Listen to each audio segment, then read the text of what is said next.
누가복음 17장 10절입니다. 우리 한 절이니까 두 번 연속 같이 읽겠습니다. 시작. 이와 같이 너희도 명령받은 것을 다 행한 후에 이르기를 우리는 무익한 종이라 우리가 하여야 할 일을 한 것뿐이라 할지니라.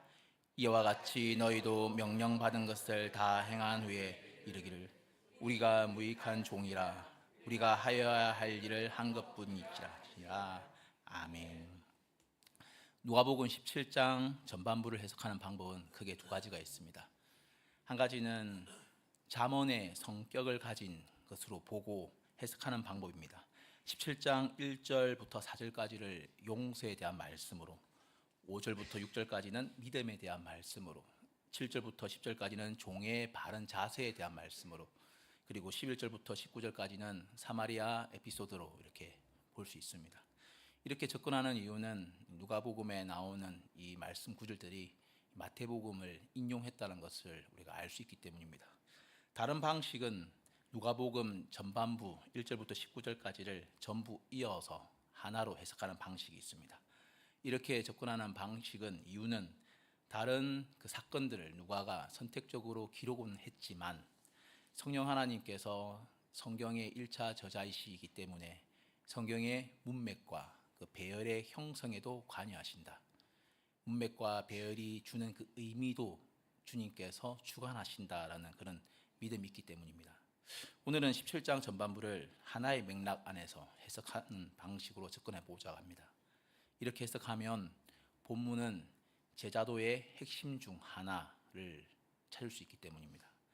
누가복음 17장은 예수님께서 제자들에게 용서에 대한 말씀을 하면서 시작합니다. 예수님께서는 하루에 7번이라도 죄를 범한 이후에 자신의 죄에 대해 용서를 구하는 자들에게 그들을 용서해라 이렇게 말씀하십니다. 이것은 인간으로서 참으로 힘든 일이기 때문에 5절 말씀을 보면 사도들이 예수님께 우리에게 믿음을 더하소서 이렇게 말을 합니다. 하지만 사도들의 요청에 예수님의 그 말씀을 6절을 보면 겨자씨 한 알만한 믿음만 있어도 충분하다라고 말씀을 하십니다. 제자들은 예수님께서 말씀하신 용서를 실천하기 위해서 믿음의 양을 더해 줄 것을 구했는데 예수님께서는 믿음의 양의 문제가 아니라 믿음의 질만을 가지고도 그것이 아주 작은 겨자씨만한 믿음이라 할지라도 충분히 가능하다라는 설명을 하고 있습니다. 그러면서 이어서 하시는 말씀의 내용이 집에서 밭을 갈고 또 양치는 종에 대한 말씀이 등장합니다. 예수님은 이 종이 하루 종일 밖에서 일을 하고 집으로 돌아왔을 때 그때 그 종이 자신의 발을 씻고 앉아서 밥을 먹을 수 있겠는가라고 물으십니다. 하지만 종은 그리하지 못합니다. 왜냐하면 집에 왔을 때 이제 주인의 저녁 식사를 준비하고 주인의 저녁 식사를 먹을 때 수종을 들면서 식사를 마친 이후에는 그 자리를 치우고 그때서야 종이 자신의 밥을 먹을 수 있기 때문이죠. 그렇다고 주인은 종이 하루 종일 해 아래서 수고하고 또 집에 돌아와서도 계속 수고했다고 그 종에게 감사하지는 않습니다. 누가복음 17장 9절을 말하기를 명한 대로 하였다고 종에게 감사하겠느냐라고 물음으로써 절대 그렇지 않다라는 것을 말하고 있죠. 예수님은 사도들의 요청에 6절에서는 겨자씨 한 알만한 믿음만 있어도 된다라고 말씀을 하시다가 7절에서는 갑자기 수고한 종에 대한 예화를 말씀을 하십니다. 그리고 그 종의 수고에 주인은 감사하지 않는다라는 말씀을 하시죠. 생각해보면 6절과 7절 사이에는 우리의 상상력이 조금 필요할 것 같습니다. 그러니까 7절에서 밭을 갈고 양을 치는 그 종은 누구일까?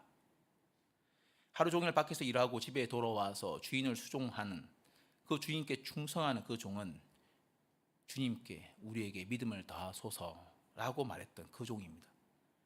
믿음의 양이 아닌 믿음의 질을 구했던 종. 그래서 믿음이 더 좋아졌던, 그래서 그 믿음이 성장했던, 그래서 이제는 하루에 7번의 용서도 가능해진 그 종입니다. 정리하면 이렇게 되는 거죠. 용서의 말씀을 듣고 우리에게 믿음을 더하소서라고 말한 사람은 사도들이었습니다. 곧 그들은 이미 예수님을 믿고 따르는 사람들이었습니다. 예수님을 믿는 자들이 예수님을 좀 더 잘 믿기 위해서 믿음을 구했습니다. 그래서 그들은 믿음의 양을 넘어서 믿음의 질적인 부분까지 성장하고 좋아져서, 그래서 그들은 참으로 주인의 충성스러운 종이 될 겁니다. 그들은 자신에게 범죄한 자들을 여러 번 용서할 수 있고, 그들은 하루 종일 수고하면서 더위를 견딜 수도 있습니다. 그리고서도 집에 들어와서 주인께 충성하는 종이죠. 그들의 믿음은 대단하고 그들의 믿음은 계속 성장하고 있습니다. 이때 믿음이 성장하고 수고하고 애쓴 자신의 종들에게 예수님께서 말씀하십니다. 9절에서 10절입니다. 명한 대로 하였다고 종에게 감사하겠느냐? 이와 같이 너희도 명령받은 것을 다 행한 후에 이르기를 우리는 무익한 종이라, 우리가 하여야 할 일을 한 것뿐이니라 할지니라. 주인은 마땅히 행할 바를 명하신 거고 종들은 마땅히 행할 바를 했다라는 말입니다. 그렇게 종들이 가져야 할 마음은 우리는 무익한 종이라 마땅히 행할 바를 했을 뿐이다라는 겁니다. 또한 종이 열심을 다하되 자기 마음대로 한다는 말도 아닙니다. 이 사실에 주목해야 됩니다. 9절 10절을 보면 명한 대로 다 하였다라고 말합니다. 명령받은 것을 다 행한 후에라고 말하고 있죠. 종은 임의로 행하지 않고 주인에게 명령받은 것을 행합니다. 종이 임의로 행한다면 이미 종이 아닙니다. 종은 명령받은 것을 행하고 또 일부만 행하지 않고 다 행합니다. 주인이 명한 일 중에서 일부만을 행한다는 것은 명한 일 그 중에서 일부만 택했다는 겁니다. 그리고 그 선택은 본인이 종 자신이 했다는 이야기죠. 무슨 근거로, 무슨 기준으로 종은 주인이 명한 일을 선택하여 일부분만 행할 수가 있을까요? 일의 선택은 주인이 하는 거죠. 종은 명한 바를 행할 뿐입니다. 그렇다면 왜 예수님은 이런 말씀을 하실까요? 예수님은 인간의 마음을 잘 알고 있기 때문입니다. 비록 시작은 좋은 마음, 주님께 충성하고 주님을 더 사랑하고 그래서 어떻게든 그 믿음을 구했던 그 마음으로 시작했지만 그들 속에서 싹틀 수 있는 것이 무엇인지 잘 알고 있었기 때문입니다. 그렇다면 죽도록 충성하고 주님께 믿음을 구해서 그 믿음이 성장한 그들 마음속에 싹틀 수 있는 그 마음이 무엇이겠습니까? 공로의식입니다. 공로의식. 자신이 하나님께 무엇을 해드렸다는 생각, 하나님께서 나에게 무엇인가를 아주 조금은 빚졌다는 생각, 아직은 청구하지 않았지만 내가 위급할 때 나는 하나님께 무엇인가를 청구할 거리가 있다는 생각, 주인에게는 내가 없으면 안 된다는 생각, 그래서 때가 되면 주인은 나의 이런 모습을 알아줘야 된다는 생각, 혹은 나중에라도 무엇이라도 내가 내게 대가를 지불해야 된다는 생각, 물질이든 명예든 무엇이든 하다 못해 감사의 말이라도 수고의 말이라도 내게 해주셔야 한다는 생각, 최소한 나의 수고는 알아주셔야 한다는 생각, 이런 생각들이 주인께 죽도록 충성한 사람이 가질 수 있는 생각, 충성한 이후에 그 마음속에서부터 꿈틀꿈틀 싹틀 수 있는 공로의식입니다. 예수님께서는 인간이 이런 마음을 가질 수 있다는 것을 아셨기 때문에 가장 수고하고 애썼던 자신의 종들을 향하여서 너희는 무익한 종이라 라고 말씀하십니다. 너희는 마땅히 행할 바를 했을 뿐이다 라고 말합니다. 주인은 종에게 아무것도 갚을 것이 없고 빚진 것이 없습니다. 주인은 모든 일을 종에게 다 시키고서도 아무것도 종에게 주지 않고서도 종의 수고에 미안해하지도 않고 어쩔 줄 몰라 하지도 않습니다. 그것이 주인이죠. 종은 주인에게 아무것도 요구할 수 없고 그럼에도 종은 주인에게 빚진 것이 있습니다. 본문에 등장하는 그 종이 노예를 의미한다라는 점에서 더욱 그렇습니다. 여기서 생각해 볼 부분이 있습니다. 본문에서 종은 주인을 위해 있습니다. 종은 주인을 위해 있습니다. 주인이 종을 위해 있지 않습니다. 그렇기 때문에 종일 수고한 종에게 주인은 감사하지 않으며 주인은 마땅히 누릴 바를 누리고 종은 마땅히 할 바를 합니다. 우리가 오늘 본문에서 주인은 하나님이시고 종은 자신을 믿고 따르는 신자, 제자들이라고 우리가 본다면 오늘날 우리는 누가 누구를 위해 존재하는가라는 이 질문을 해볼 필요가 있습니다. 우리 모두 스스로에게 한번 질문을 해봅시다.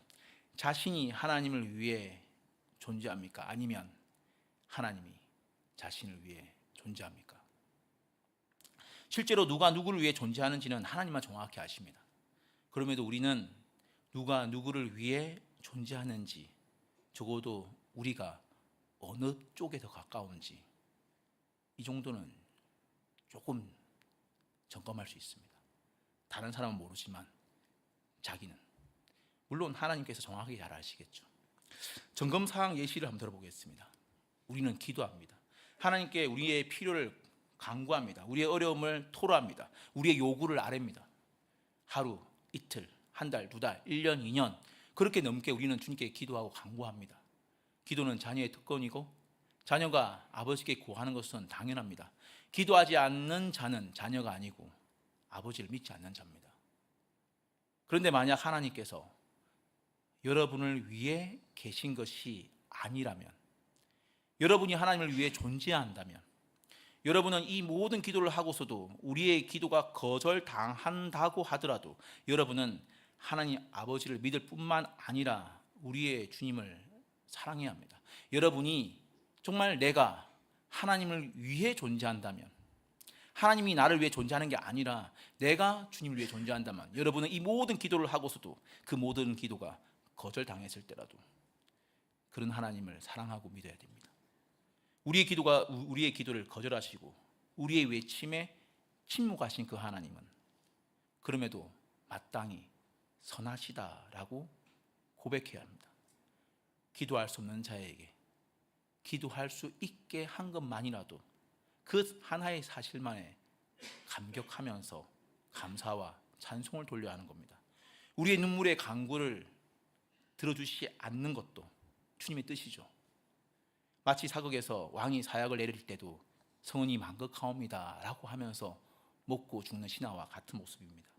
그러니까 하나님께서 우리를 위해 계시지 않고 우리가 하나님을 위해 계신다고 우리가 그렇게 고백을 한다면 하나님께서 우리의 기도를 듣지 않으실 뿐만 아니라 선한 마음을 가진 여로보암의 아들처럼 우리를 죽이신다고 하더라도 그럼에도 주님은 선하시고 옳다고 받아들이는 것과 같습니다. 열왕기상 14장 12절 13절 보겠습니다. 너는 일어나 내 집으로 가라. 내 발이 성읍에 들어갈 때 그 아이가 죽을지라. 온 이스라엘이 그를 위해 슬퍼하며 장사하려니와 여로보암에 속한 자는 오직 이 아이만 묘실에 들어가리니 이는 여로보암의 집 가운데에서 그가 이스라엘의 하나님 여호와를 향하여 선한 뜻을 품었음이니라. 여로보암의 아이는 하나님께 선한 마음을 품었기 때문에 어린 나이에 죽습니다. 하나님께서는 그 아이를 죽이셔도 하나님은 선하시다고 고백할 수 있을 때 하나님께서 그 아이를 위해 계시지 않는 거고 그 아이가 하나님을 위해 계시다고 우리가 참으로 믿는 겁니다. 만약 이런 믿음이 없다면 우리는 우리의 기도를 들으셔야 될 분이 하나님이다. 그러니까 하나님은 우리의 기도에 응답하셔야 될 뿐이지 하나님은 우리의 주인은 아닙니다. 하나님은 우리의 기도에 대한 응답에 대한 채권이 있으신 분이죠. 빚진 자입니다. 그러니까 우리는 하나님을 주인으로 모시지 않는 게 됩니다. 그렇게 되면 또 다른 점검 사항을 한번 예를 들어 보겠습니다. 우리는 찬양합니다. 우리는 찬양하며 감격합니다. 우리는 찬양을 통해서 위로를 받습니다. 그런데 문제는 우리가 감격하고 우리의 마음이 뜨거워지는 것이 아니라 우리의 주인이신 하나님께서 우리가 감격하며 뜨겁게 드린 그 찬양을, 그 찬송을 어떻게 받으셨는가입니다. 시간이 날 때 여러분이 자주 부르는 찬양을 한번 그 찬양책을 한번 하나씩 하나씩 넘겨가면서 그 가사가 어떻게 구성되어 있는지를 한번 살펴보시기 바랍니다. 그 가사들의 주인공은 누구입니까? 그 가사는 누구를 향하고 있습니까? 그 가사들은 누구의 원함을 드러내고 있습니까? 혹시 우리가 부르는 많은 찬양 속에 우리가 하나님을 위해 있지 않고 하나님이 우리를 위해 있지는 않습니까? 우리는 수많은 찬양을 통해서 하나님은 나의 마음을 위로하시는 분이고, 하나님은 나를 지키시는 분이고, 하나님은 나를 강하게 하시는 분이고, 하나님은 나에게 복 주시는 분이시고, 하나님은 나를 인도하시는 분이시고, 하나님은 나를 사랑하시는 분이라고 고백합니다. 분명 틀린 말은 아니죠. 바른 고백입니다. 그런데 지금 누가 누굴 찬양하고 있는 겁니까? 누가 누굴 위에 있는 거죠? 이런 찬양의 대상은 하나님입니까? 아니면 우리입니까? 찬송은 누구만이 받을 수 있고 누구만을 향할 수 있습니까? 이사야 42장 8절입니다. 나는 여호와니 이는 내 이름이라. 나는 내 영광을 다른 자에게, 내 찬송을 우상에게 주지 아니하리라. 만약 우리가 하나님을 높이지 않는다면 우리는 자기의 만족, 자기 마음의 만족을 위해서 하나님의 이름을 높인다는 그 찬송을 이용하고 있는 게 됩니다. 성경은 우리가 먹든지 마시든지 하나님을 위해 존재한다고 말씀하고 있으며, 우리는 하나님의 영광을 위해 존재하며 우리에게 하나님을 사랑하라고 명하시고 우리가 하나님을 아는 것이 복이라고 말씀하십니다. 만약 여러분은 하나님께서 나를 위로하지 않으시고 나를 지키지 않으시고 나를 약하게 하시고 나에게 복을 주지 않으시고 역경만을 주시고, 그래서 도무지 하나님께서 나를 사랑하시는지 모르겠는 일만 계속 일어난다면, 그럼에도 주님께서 우리를 위해 계신 것이 아니라 우리가 주님을 위해 있는 것이기 때문에 우리는 울면서도 이 모든 일을 받아들일 수 있겠습니까? 우리 마음은 전혀 순종하고 싶지 않지만 그래도 하나님은 나의 주인이시기 때문에, 주님이 하신 일이시기 때문에 소리를 지르면서도 명하신 대로 행하고 죽을 수 있겠습니까? 우리의 기도를 거절하신 그 주님께 영광의 찬송을 돌릴 수 있겠습니까? 주인이 종을 위해 존재합니까? 아니면 종이 주인을 위해 존재합니까? 다시 우리 스스로에게 물어봅시다. 나는 주님을 위해 존재합니까? 아니면 주님께서 나를 위해 존재합니까? 누가 주인입니까?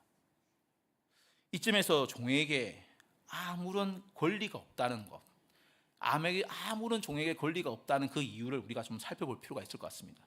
왜냐하면 지금 우리 마음이 너무 불편하지 않습니까? 본문에서 말하는 이 종은 임금을 받고 일하는 사람이 아닙니다. 이 종은 노예, 곧 주인의 소유입니다. 주인은 그 사람을 값주고 샀습니다. 하루 종일 일하고 집에 와서도 일하라고 돈을 지불하고 샀습니다. 주인은 종에게 그리 일하라고 값을 지불했습니다. 하지만 주인이 그렇게라도 값을 지불하고 그 주인의 집에 그 노예가 살도록 하지 않았다면 그는 언제 죽어도 이상하지 않을 노예 그 자체였습니다. 그렇게 종은 주인에게 아무런 권리가 없는 겁니다. 하지만 주인은 그렇게 종에게 권리가 무한정 있는 거죠. 그럼에도 우리는 이런 현실을 불편할 필요는 없습니다. 주인이 너무한다는 생각을 우리가 할 수 있습니다. 하지만 우리는 이런 사실에 전혀 불편할 필요가 없습니다. 왜냐하면 이 주인은 선한 주인이기 때문입니다. 이 주인은 종을 학대하는 종이 아니기 때문입니다. 본문 10절에서 무익한 종이란 그 종들의 존재적 가치가 무익하다라는 뜻이 아닙니다.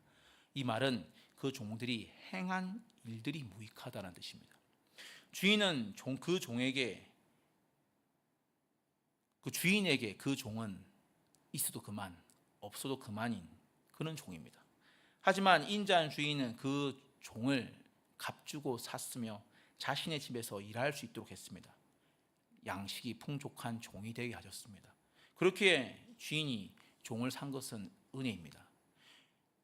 더하여 우리가 오늘 본문에 나오는 그 주인이 하나님을 말하고 종이 하나님을 믿는 사람들을 말한다라고 우리가 이렇게 생각한다면 이 주인은 선하실 뿐만 아니라 전능하신 분입니다. 주인이 종을 산 것이 은혜인 이유는, 주인에게 종이 필요 없는 이유는 그 종이 아니어도 충분히 자신이 원하는 그 모든 것들을 하실 수 있기 때문입니다. 전능한 주인이 그러니까 은혜로 값주고 그 종을 산 겁니다. 굳이 종이 필요해서가 아닙니다. 또한 주인은 은혜로 자신의 일을 그 종에게 맡기셨습니다. 자신의 일에 그 종을 참여시켰습니다. 이 또한 종이 필요해서는 아닙니다. 주인에게는 수없이 많은 부리는 종이 있습니다. 그럼에도 선하고 전능하신 그 주인은 그 노예에 있던 그 종을 값주고 사서 자신의 일에 참여를 시킵니다. 이 지점에서 죽도록 충성한 그 종이, 그 은혜 받은 그 종이 가져야 될 마음을 우리는 알 수가 있습니다. 감사. 종은 주인에게 권리를 요구하거나 권리의식을 가지기보다는 감사를 해야 합니다. 주인은 종에게 베풀 필요가 없는 은혜를 베풀었기 때문입니다. 그렇기에 종이 보여야 할 유일한 반응은 감사입니다. 이 부분이 누가복음 11장 11절 이후에 일어나는 사건에서 드러납니다. 나병 환자 10명이 있었는데 예수님께서 이들을 보면 예수님께 이들이 소리를 지릅니다. 우리를 불쌍히 여기소서. 그러니까 예수님께서 그들을 고쳐주시긴 하지만 사실 예수님은 그들을 고칠 의무가 없습니다. 그들이 나병에 걸린 것은 예수님의 책임이 아니죠. 그러면서 예수님께서는 가서 제사장들에게 내 몸을 보이라라고 말씀을 하십니다. 나병을 나을 방법을 말씀해 주시죠. 이후에 그 10명의 나병 환자가 제사장에게 가는 그 길에 다 나음을 받았는데 단 한 명만이 예수님께 돌아와 감사를 드립니다. 누가복음 17장 15, 16절입니다. 그 중에 한 사람이 자기가 나은 것을 보고 큰 소리로 하나님께 영광을 돌리며 돌아와 예수의 발 앞에 엎드려 감사하니 그는 사마리아 사람이라. 주인께 은혜를 받은 사람, 그 사람의 합당한 반응은 감사밖에 없는 거죠. 예수님께 나음을 받은 그 9명의 나병 환자가 어디 갔냐고 예수님조차도 물으시지 않습니까? 그러니까 이 말은 왜 그들은 감사하지 않느냐라고 말씀하는 것과 똑같습니다. 이렇게 감사는 은혜 받은 자의 오로지 그들이 할 수 있는 유일한 반응입니다. 감사, 선택이 아닌 필수죠. 우리 모두는 예수님을 자신의 주인으로 믿고 모십니다. 그래서 마음을 드리고 시간을 드리고 물질을 드립니다. 주님과 교회를 위해 최선을 다합니다. 하나님께서 기뻐 받으실 만한 일에 진심을 다합니다. 지금 여러분 여기 모인 것도 금요일 밤에 진심으로 오시지 않았습니까? 교회에 있다 보면 저로 하여금 묵상케 하는 일들, 묵상케 하는 사람들이 아주 자주 보입니다. 여럿이 있습니다. 주일이 되면 엘리베이터 입구에서부터 본당 입구까지, 아니 본당 안에까지 무엇이 그리 좋은지 항상 활짝 웃으시며 맞으시는 봉사자들이 있습니다. 그들에게도 슬픈 날, 웃고 싶지 않은 날이 있지 않겠습니까? 그런데도 그들은 항상 교회에 오시는 분들을 웃음으로 환대하십니다. 유년부 사역을 마치고 캘립이 정리를 하기 위해 올라오면 정리가 거의 다 되어 있습니다. 할 게 별로 없어요. 이미 많은 봉사자가 캘립이 정리를 다 했습니다. 거의 마쳐갑니다. 요즘같이 더운 날이면 그 봉사자들에게 땀이 쫙 다 흐르고 있어요. 그들에게도 땀 흘리고 싶지 않은, 땀 빼고 싶지 않은 날이 있지 않겠습니까? 가끔 주차 지원을 하러 지하에 내려가보면, 주차장에 내려가보면 그곳에도 저를 묵상케 하는 사람들이 있습니다. 그곳은 여름엔 덥고 겨울엔 춥습니다. 그런데 많은 봉사자가 그곳에 있어요. 무엇이 그들로 하여금 지하까지 내려가게 했습니까? 토요일이 되면 늦잠 자고 싶은 오전인데 예배당 청소를 꾸역꾸역 하러 오시는 분이 계십니다. 자기 다락방 차례가 되면 되어도 한 번쯤 빠질 수 있는 거잖아요. 근데 왜 그리 모여드는지, 아니면 순자님께서 열심히 연락을 하시는지, 그것도 저는 신기합니다. 주일에 2층에 주일학교 그 교사들이 모여있는 2층에 보면 교사들이 아주 바쁘게 복도를 오갑니다. 요즘 같은 세상에 자기 아이도 돌보기 힘든 세상에 어떻게 남의 집 아이를 돌본다고, 그것도 그리스도를 가르친다고 그렇게 많은 교사가 바삐 분비 왔다 갔다 합니까? 아마 제가 못 본 사람이 훨씬 더 많겠죠. 도대체 교회라는 곳은 어떤 곳이기에 이렇게 상식으로 이해되지 않는 사람들이 여기저기서 시도 때도 없이 보이는 겁니까? 저는 이런 봉사자의 모습들을 보면서 매번 같은 생각을 합니다. 이 평범하지 않은 이 모습은 뭘까? 무엇이 이들로 하여금 이토록 땀 흘리게 하며 수고하게 하는가? 이런 모습은 정말 이상하지 않는가? 여러분, 안 이상합니까? 돈 받고 하시는 거 아니잖아요. 여러분, 시간이 남아 돌아서 오시는 거 아니잖아요. 답을 몰라서 제가 이 질문을 스스로 하는 건 아닌데, 매번 이 질문을 하는 이유는 은혜에 대한 반응으로서의 그 감사의 봉사를 그들로부터 목도하기 때문입니다.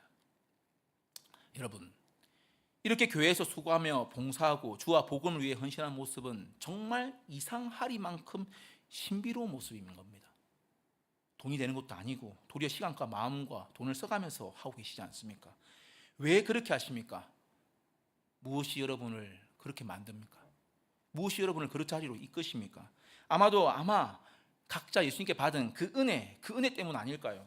어찌하여 자신과 같은 자를 구원해 주셨는지, 어찌하여 자녀를 삼아 주셨는지, 그래서 뭐라도 하고 싶고 뭐라도 해야 될 것 같아서, 이대로는 가만히 못 있겠다 싶어서, 뭐라도 감사의 마음을 표현하고 싶어서 그렇게 매일매일, 매주, 매달, 매년 그렇게 불신자의 눈에는 정말 이상해 보이는 그 일들을 여러분 하고 계시지 않습니까? 그렇습니다. 우리 모두가 하나님께 그 감사하는 그 마음 때문에 그토록 이상하고 놀라워 보이는 그 일들을 우리는 매일 하고 있는 겁니다. 도무지 감사의 마음이 아니고서는 이 모든 행동들을 설명할 수가 없죠. 누가 감사의 마음이 없이 그 모든 행동을 평생토록 할 수 있겠습니까? 혹 감사의 마음이 아니라 노동의 마음으로 이런 마음을 누군가 하고 있다면 차라리 그 일들을 내려놓고, 그 분주한 일을 내려놓고 자신에게 베푸신 그 하나님의 은혜에 감사하는 마음을 먼저 마음에 담는 게 먼저겠죠. 그런데 여러분, 우리가 이토록 눈부신 그 감사의 마음을 가지고 있으면서도 우리에겐 언제나 어두운 마음도 생겨날 수 있다는 사실을 잊지 말아야 합니다. 자신 안에 있는 어두운 마음을 인식하는 그 사람만이 그런 마음으로부터 자신을 지킬 수 있습니다. 그 어두운 마음 하나가, 그중 하나가 자기를 높이는 공로의식입니다. 처음에는 은혜로 시작했지만 그래서 내가 죽도록 충성했기 때문에, 나의 헌신이 있었기 때문에 그래도 이만큼은 이루어졌다는 그 공로의식, 이것이 우리가 죽을 때까지 싸워야 되는 그런 마음입니다. 공로의식이 무서운 죄인 이유는 앞에서 언급했던 누가 누구를 위해 있는가, 누가 주인인가, 이 질문과 연관이 되기 때문입니다. 항상 공로는 주인이 가져갑니다. 최후의 공로를 누가 가져가는 일을 보면 누가 주인인지 알 수 있습니다. 여러분이 속한 공동체에서 누가 공로를 가져가는지 보십시오. 그가 그 공동체의 주인입니다. 중간에 어떤 과정이 있었던 간에 너무 교묘해서 표가 나지 않는다 하더라도 최후의 공로를 누가 가져가는지를 잘 지켜보면 누가 왕좌에 앉았는지를 알 수 있습니다. 사람은 몰라도 하나님은 아시겠죠. 내가 목사로서 몇 년이나 말씀을 섬겼고, 그래서 교회가 얼마나 커졌고, 내가 순장으로서 몇 년이나 순원들을 섬겼고, 그래서 다락방이 얼마나 부흥을 했고, 내가 부장으로서 내가 얼마나 수고했고, 그래서 내 부서가 얼마나 안정화가 되었고, 내가 교사로서 얼마나 애썼는데 그래서 우리 아이들이 얼마나 자라났고, 내가 교인으로서 교회에 얼마나 헌신을 했는지 사람들은 몰라도 하나님은 알아주셔야 한다, 이런 마음을 가질 때 우리는 그 최후의 왕자의 자리에 앉는 겁니다. 이런 공로의식을 이길 수 있는 것은 자신이 어떤 존재인지를 잘 아는 겁니다. 내가 얼마나 비참한 상황이 있었는지를 알고, 그렇게 자신의 구원이 얼마나 은혜로운 일인지 알고, 그렇게 구원받은 이후에도 자신은 모든 순종을 하고서도 무익한 종일 뿐임을, 오직 감사만을 할 수 있을 뿐이라는 것을 알 때 우리는 공로의식을 이길 수 있습니다. 여러분, 우리의 주인께서 명하신 모든 것을 행하고도 우리가 행한 것은 무익한 종이라는 사실을 잊지 않길 바랍니다. 우리의 존재 자체가 무익한 것은 아니지만 우리가 행한 모든 것이 하나님의 나라와 하나님의 영광에 먼지 한 톨만큼의 유익도 더한 것은 아니라는 사실을 잊지 않길 바랍니다. 우리가 따르는 분은 말씀으로 세상을 창조하셨고 온 세상을 다스리시고 우리의 머리카락 한 올도 주관하시는 분이십니다. 하나님은 우리가 아니어도, 돌들 명하셔도 충분히 세상에 복음을 전파하실 수 있고 심판을 경고하실 수 있고 하나님 나라가 임하게 할 수 있고 확장하게 할 수 있습니다. 그러니까 하나님께는 우리가 꼭 필요한 것만은 아니라는 거죠. 그럼에도 하나님은 우리를 자신의 그 역사 속에, 자신의 그 이야기 속에 우리에게 배역을 맡기시고 심으십니다. 도리어 이 과정을 통해서 하나님의 이야기 속에 우리를 심겨 놓음으로써 우리를 성장하게 하시고 성숙하게 하시고 하나님을 닮아가게 하십니다. 여러분, 이것은 결코 자연스러운 일이 아닙니다. 우리가 자신의 모습을 정직하게 바라볼 수 있다면 우리가 하나님의 그 큰 역사 속에서 한 역할을 맡고 있다는 건 도무지 일어날 수 없는 일입니다. 그렇게 우리가 가질 마음은 오직 감사이지 공로의식이 아닙니다. 잊지 마시기 바랍니다. 우리가 먼지 하나만큼의 공로의식을 가지는 그때부터 우리는 변질하게 됩니다.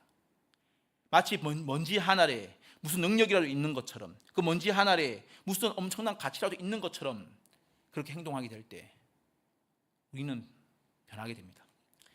여러분, 마음속에서부터 기어나오는 그 죄성에 대하여 피하지 마시고 응시하시기 바랍니다. 기회만 되면 틈을 보이는 슬그머니 그 고개를 들고 일어나는 그 죄의 소욕을 대면하시기 바랍니다. 그리고 우리 주 성령 하나님께서 우리 마음속 깊이 심기신 새로운 마음과도 대면하시기 바랍니다. 하나님께서 심기신 그 순전한 마음과 대면하시고 이 두 마음이 죽도록 싸울 때 누가 나를 사망의 몸에서 건져내랴 라고 한탄하게 될 때 우리 주 예수 그리스도로 말미암아 우리 모두 하나님께 감사하기를 원합니다. 왜냐하면 우리는 이 싸움의 제후승자이기 때문입니다. 예수님은 자신의 육신으로 죄와 사망의 법에서 우리를 해방시켰기 때문입니다. 스스로 죄 있는 육신의 모양으로 오셔서 정죄를 당하시며 일평생 정죄 당하는 자들을 구원하셨기 때문입니다. 모든 신자가 이 영적 싸움을 하면서도 알아야 할 부분이 있습니다. 우리 중에 아무도 감사와 공로의식의 그 마음에서 완전히 자유로울 수 있는 사람, 그 싸움을 살아생전에 멈출 수 있는 사람은 없다는 겁니다. 우리는 죽을 때까지 자신의 그 공로의식과 싸워야 합니다.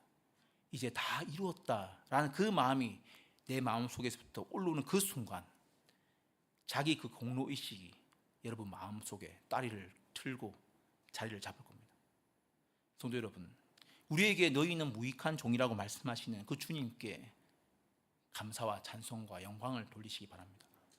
너희가 명령받은 것을 행했을 뿐이다 라고 말씀하시는 그 주님께 감사를 돌리시기 바랍니다. 우리가 무엇이기에 우리는 주님의 종이 될 수 있습니까? 우리는 무엇이기에 주님께서 명하신 그 일들을 행할 수 있습니까?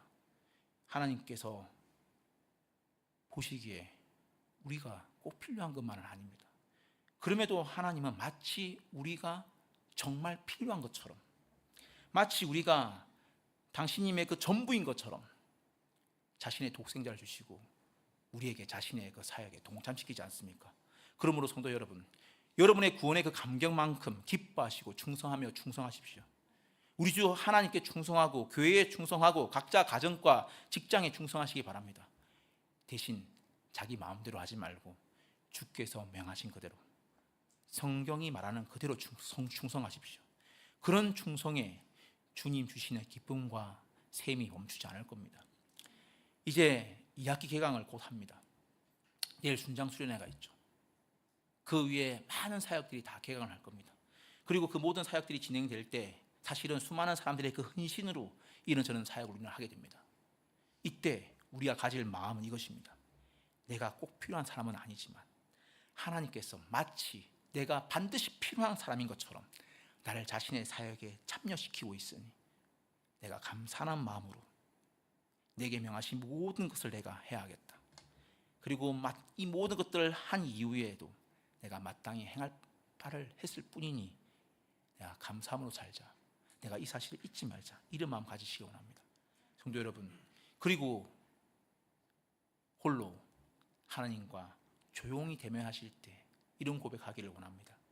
저는 무익한 종입니다. 마땅히 행할 바를 했을 뿐입니다. 오히려 내게 주님의 일을 맡겨주신 하나님만 영광과 찬송을 받으옵소서. 무익한 종은 이렇게 하나님께 한 걸음 더 다가가고 주님을 좀 더 닮아갑니다. 우리 여호와께 돌아가자 찬양하시겠습니다.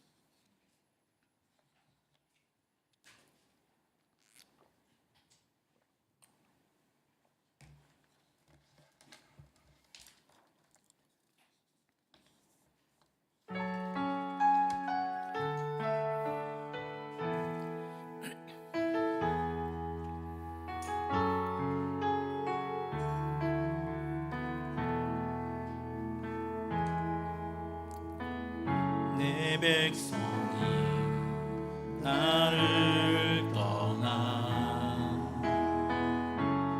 돌아섰지만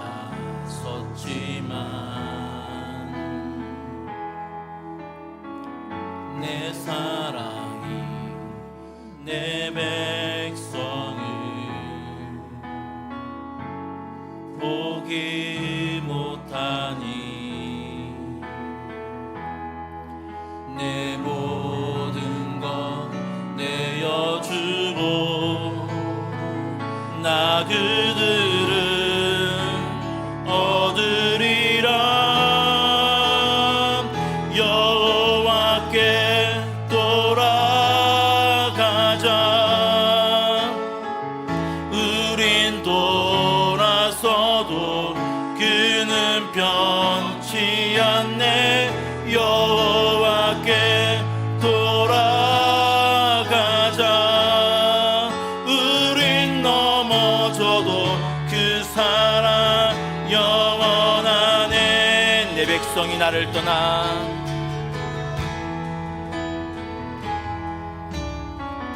내 백성이 나를 떠나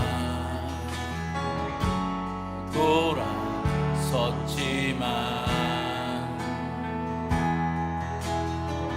내 사랑이 내 백성을 보기 못하니 내 모든 것 내어주고 내어주고 나 그들을 얻으리라. 여호와께 돌아가자. 여호와께 돌아가자. 우린 돌아서도 그는 변치 않네. 여호와께 돌아가자. 우린 넘어져도 그 사랑 영원한 사랑은 오래 참고 사랑은 오래 참고 자신을 내어주네. 서로 사랑할 때 세상은 주보내. 사랑은 절대 지지 않아. 사랑은 오래 참고 오래 참고 자신을 내어주네. 서로 사랑할 때 세상은 주보내. 사랑은 절대 지지 않아. 여호와께 돌아가자. 돌아가자. 우린 돌아서도 그는 변치 않네. 여호와께 돌아가자. 우린 넘어져도 그 사랑 여호와께 돌아가자. 여호와께 돌아가자. 우린 돌아서도 그는 변치 않네. 여호와께 돌아가자.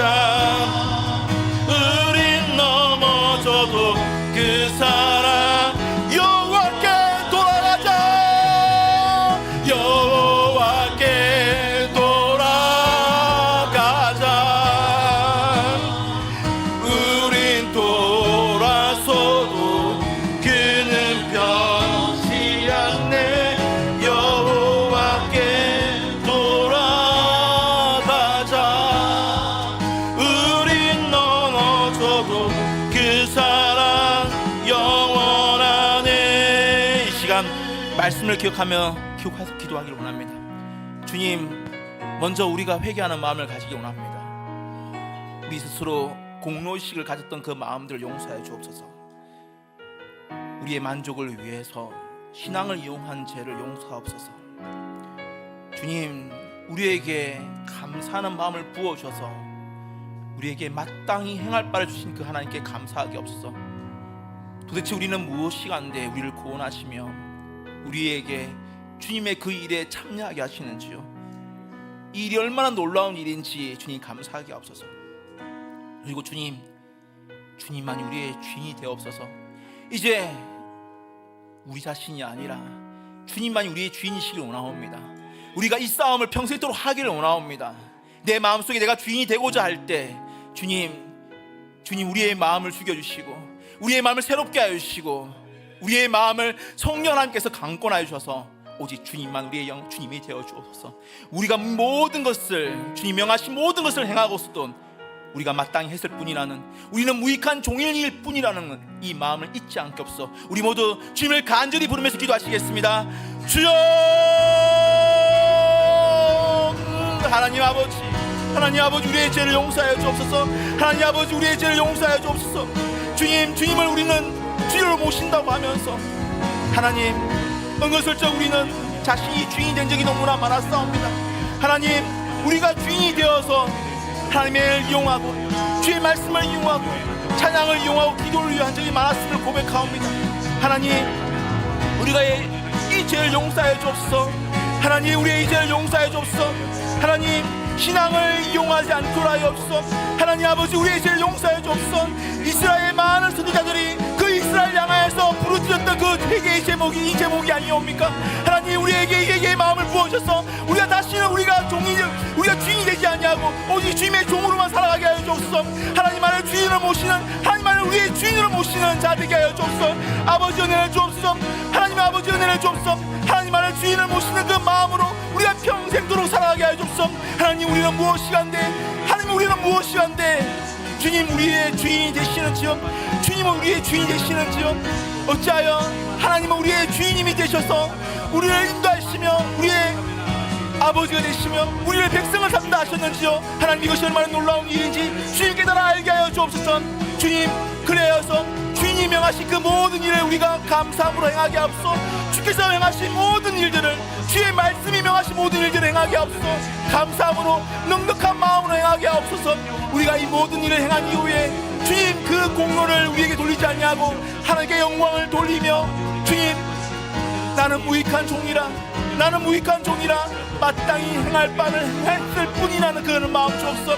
우리가 평생도록 이런 마음을 가지고 살아가게 하옵소서. 우리가 이런 마음을 가지고 살고자 할 때 주여 은혜를 베풀어 주시기를 원하옵니다. 주여 은혜를 베풀어 주소서. 모든 성님들께서 이 마음을 가지고 살아가고자 할 때, 이 죄와의 싸움을 하고자 할 때, 누가 주인의 자리에 누가 왕자에 앉고자 하고자 할 때 그 싸움에서 주님 승리하게 하여 주옵소서. 주 성령 하나님께서 모든 승자들 가운데 계시오니 주여 이 싸움에서 승리하도록 우리를 이끌어 주옵소서. 나의 기도하는 것보다 찬양하시겠습니다.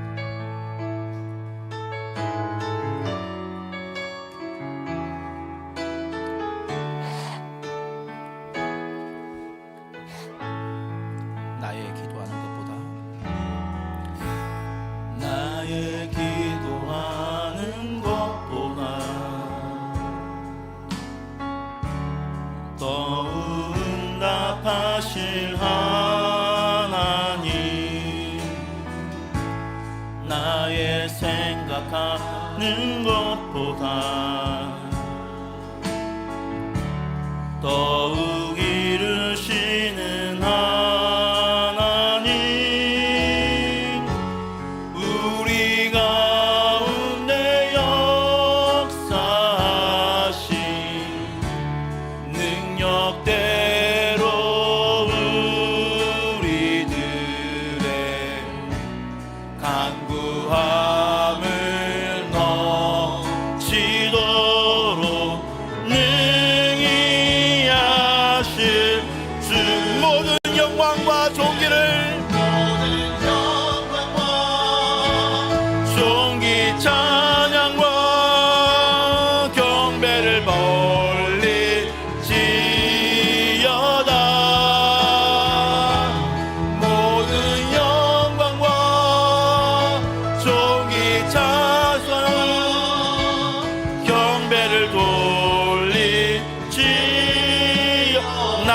기도하는 것보다 나의 기도하는 것보다 더욱 응답하실 하나님, 나의 생각하는 것보다 더욱 이루시는 하나님, 우리 가운데 역사하신 능력대로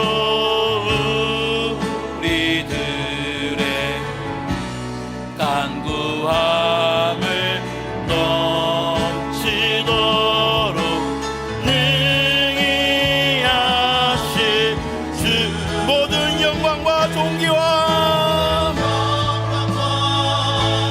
종이 찬양과 경배를 돌릴지어다.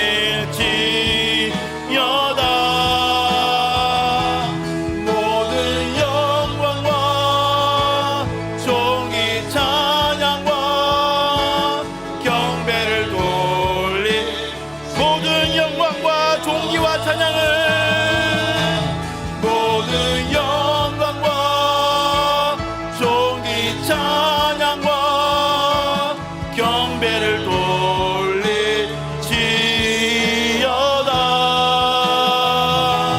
모든 영광과 종기 찬양과 경배를 돌릴, 모든 영광과 경배를,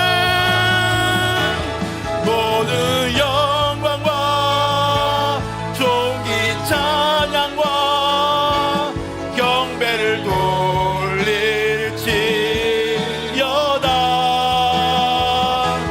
모든 영광과 종기 찬양과 경배를 돌릴지어다. 시간 성도와 가정을 위해서 기도하겠습니다. 아버지 하나님, 모든 성도님께 아버지의 역사에 참여하게 하시니 감사하는 마음, 그런 감사하는 마음 주옵소서. 아버지 하나님, 모든 성도님께 각자의 능력대로 사용하시는 그 주님께 찬송하게 하옵소서. 우리에게 각자에게 그 능력을 주셨사오니 그것의 크고 작음은 오직 주님만이 제시오니 우리가 사람 사이에서 비교하지 아니하고 오직 하나님만을 바라보며 하나님께 순전한 항요파를 드리는 것과 같이 각자의 일에 충성하게 하옵소서. 아버지 하나님, 모든 성도님의 그 가정에 하나님께 영광을 돌리고 하나님 나라가 실현되게 나라 되게 하옵소서. 세상의 많은 나라들이 하나님 없이 각자의 그 가족만이 잘 먹고 잘 사는 걸 고민하지만 주님, 우리 성도님들의 가정은 하나님 나라의 실현이요, 눈에 보이는 하나님의 나라요, 그 나라에서 주의 영광이 드러나는 그 현장인 것을 주님 알게 하옵소서. 주님, 우리 모든 성도님들의 가정이 이런 가정 될 수 있도록 우리 모두 주여 한번 부르면서 기도하시겠습니다. 주여, 하나님 아버지 감사를 드립니다. 하나님 아버지 감사를 드립니다. 모든 성도님의 아버지 되시는 하나님 감사를 드립니다. 아브라함과 이삭과 야곱의 하나님, 그리고 우리 동산들의 교회 그 성도님들의 하나님 아버지, 모든 신자들의 아버지 되시는 그 하나님, 주님, 모든 이 성도님들께서 그 하나님의 사역에 참여하게 하여 주옵소서. 그 하나님의 참여함을 감사하게 하여 주옵소서. 주님, 우리는 무엇이간데 하나님의 그 역사에, 하나님의 그 큰 일에, 주님의 그 구속 사역에 우리가 참여하는지요. 우리는 도대체 무엇이간데, 우리가 어떤 능력을 가지고 있다고 우리가 무엇이간데 하나님의 그 사역에 참여할 수 있겠습니까? 하나님, 모든 성도님들이 하나님의 그 역사에 참여함에 감사하게 하옵소서. 하나님의 그 역사에 참여하게 하여 주옵소서. 크든 작든 그 일은 인간이 판단할 것이 아니라 오직 하나님만이 판단하오니 각자의 능력에 맞게 각자의 자리에서 주님, 오직 주님께 찬송을 올리며 하나님의 나라를 실천하는 자 되게 하여 주옵소서. 오직 하나님의 나라에 참여하게 함을 감사하며 오직 주님께 영광 돌리는 자 되게 하여 주옵소서. 하나님, 모든 성도님들의 가정들이, 그 가정이 하나님의 나라요, 하나님의 나라가 실현되는 현상이 되게 하여 주옵소서. 아버지 하나님, 많은 사람들이 주님을 알지 못하는 자들이 가족 중심으로 돌아가고 있는데 그곳에 하나님이 없습니다. 그곳에 하나님이 없습니다. 가족 중심으로 돌아가는데 그곳에 하나님이 없습니다.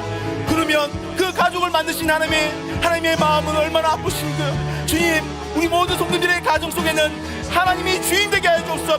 하나님께서 그 가정의 가장이 되게 하여 주옵소서. 그래서 그 가정을 통하여서 하나님의 나라를 경험하게 하시고 하나님의 사랑을 알게 하시고 하나님의 나라가 확장되는 경험을 알게 하여 주옵소서. 그리고 그 가정을 통하여서 하나님께 영광 돌리게 하여 주옵소서. 그 가정에서부터 하나님께 영광 돌리는 가장, 하나님께 영광 돌리는 아내, 하나님께 영광 돌리는 자녀들이 많아지게 하여 주옵소서. 그래서 모든 가정들이 회복되게 하여 주옵소서. 성도들이 모든 가정들이 하나님께 영광을 돌리는 가정이 되게 하여 주옵소서. 그곳에 찬양이 넘치게 하여 주시고 그곳에 기도가 넘치게 하여 주시고 그곳에 주인 되신 하나님에 대한 고백이 넘치게 하여 주옵소서. 눈을 들어 주를 보라 찬양하시겠습니다.